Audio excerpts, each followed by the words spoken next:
নমস্কাৰ। আজি মই আপোনালোকক এনে এটা কাহিনী ক'ম, যি কাহিনী শুনিলে আপোনাৰো বুকু কঁপি উঠিব।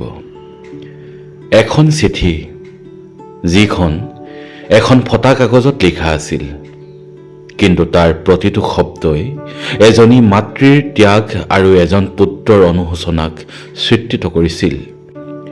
ই আপোনাক ভাবিবলৈ বাধ্য কৰিব যে আপুনিও ক'ৰবাত নহয় ক'ৰবাত নিজৰ মাকৰ লগত এনে ভুল কৰি অহা নাইতো।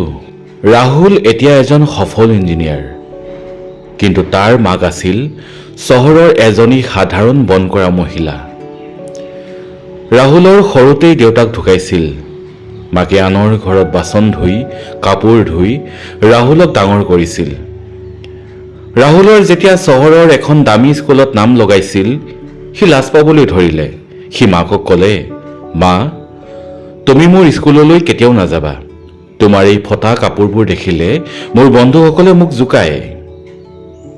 মাকে একো নকৈ কেৱল এটা সেমেকা হাঁহি মাৰিছিল। লাহে লাহে ৰাহুল ডাঙৰ হ'ল, চাকৰি কৰিলে, তাৰপিছত তাৰ বিয়া হ'ল।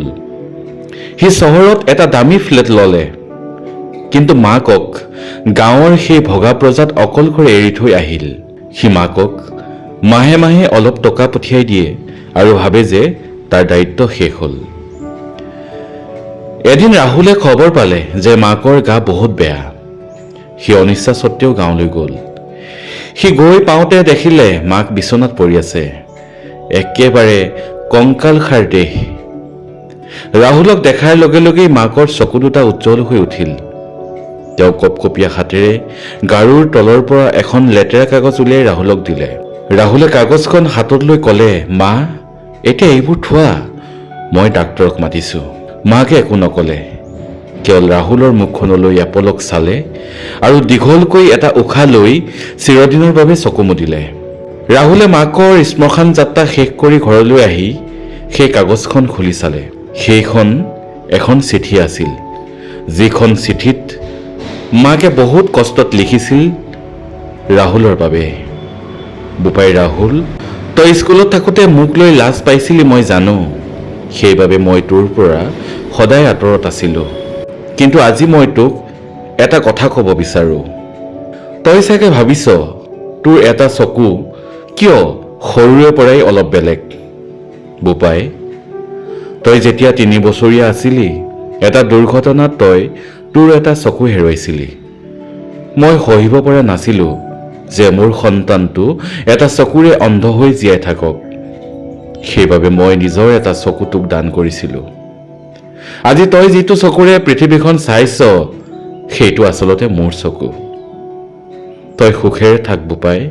মই চকু এটাৰে হ'লেও তোক সফল হোৱা চাই বহুত শান্তি পাইছিলোঁ।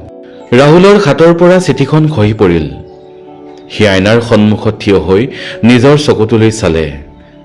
যিজনী মাকক সি লেতেৰা বুলি ঘৃণা কৰিছিল, সেইজনী মাকৰে চকুৰে সি আজি পৃথিৱীখন সুন্দৰকৈ দেখি আছে। ৰাহুলে পাগলৰ দৰে শ্মশানৰ ফালে দৌৰিলে। ৰাহুলে যেতিয়া শ্মশান পালেগৈ, তেতিয়ালৈকে জুইৰ শিখাই আকাশ চুমিছিল। সি মাকৰ চিতাৰ কাষত আঁঠুকাঢ়ি বহি পৰিল। চকুৰ আগত কেৱল মাকৰ সেই মৰমীয়াল মুখখন আৰু চিঠিখনৰ শব্দবোৰ ভাহি উঠিল।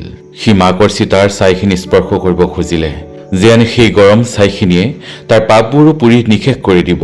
সি আজি উপলব্ধি কৰিলে যে পৃথিৱীৰ সকলোতকৈ দামী ইঞ্জিনিয়াৰিং ডিগ্ৰীটোৱেও তাক আজি এজন মানুহ কৰি তুলিব নোৱাৰিলে। মাকৰ ত্যাগৰ আগত তাৰ সকলো সফলতা আজি নিৰৰ্থক, একেবাৰে মূল্যহীন। ৰাহুলে আকাশৰ ফালে চাই চিঞৰি উঠিল, মা, পাৰিলে মোক ক্ষমা কৰি দিবা। আজি মই বুজিলোঁ মাক কেতিয়াও লেতেৰা নহয়, লেতেৰা আছিল মোৰ মনটো, মোৰ অহংকাৰটো। তোমাৰ চকুৰে এতিয়া মই কেৱল মোৰ নিজৰ কুৎসিত ৰূপটোহে দেখি আছো মা। প্ৰিয় দৰ্শক, আপোনাৰ মাক দেউতাকক কেতিয়াও নিজৰ সফলতাৰ অহংকাৰত সৰু নকৰিব। মনত ৰাখিব, আপুনি যিটো উচ্চতাত আজি থিয় হৈ আছে, তাৰ ভেটিটো তেওঁলোকৰ ত্যাগৰ ওপৰতে নিৰ্মিত। প্ৰিয় দৰ্শক, আজি ভিডিঅ'টো ইমানতে সামৰিছোঁ আৰু এটা নতুন ভিডিঅ' লৈ আপোনালোকৰ মাজলৈ আহিম। আজিলৈ বাই বাই।